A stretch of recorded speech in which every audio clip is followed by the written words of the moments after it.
Bok, danas smo ponovo u Samoborki. Na svim unutarnjim površinama izloženima direktnom prskanju vode, kao što su tuš kabine, kupaonice ili kuhinje, potrebno je prije ljepljenja keramike izvesti hidroizolaciju. Što je to hidroizolacija?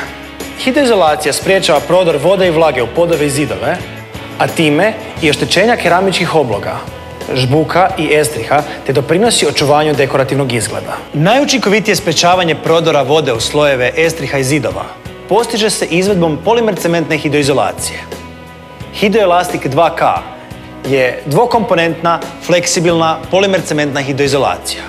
Jednostavne i brze primjene, visoke vodone propusnosti na koju se pločice mogu lijepiti ne već nakon 48 sati, ne već nakon 36 sati, nego već nakon 24 sata. Pa gdje toga ima kod nas, osim u Samoborki? Podlogu koju smo izravnali Teranex Unilevelom potrebno je lagano navlažiti vodom. Za vas koji ste propustili dogodovštine Teranex Unilevela, možete pogledati naš prošli nastavak na ovom linku. U veću posudu uliti komponentu B u koju lagano usipavamo komponentu A i izmješamo elektromješačem u homogenu masu u omjeru A:B je 2:1.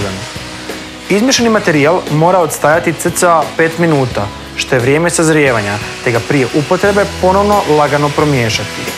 Izmješani materijal upotrijebiti unutar 60 minuta uz povremeno miješanje tijekom rada. Na kutevima i spojevima u svježi sloj hidroelastika 2K postaviti kutne brtvene elemente, a oko prodora instalacija brtvene manšete. Na svim spojevima između horizontalnih i vertikalnih površina, kao i na dilatacijskim spojevima, potrebno je u svježi sloj hidroelastik 2K utisnuti traku za brtvljenje sa preklopima od minimalno 5 cm na svim spojevima. Hidroelastik 2K je potrebno nanositi četkom, valjkom ili gleterom u debljini do maksimalno 2 mm i potpuno prekrivno utrljati u podlogu.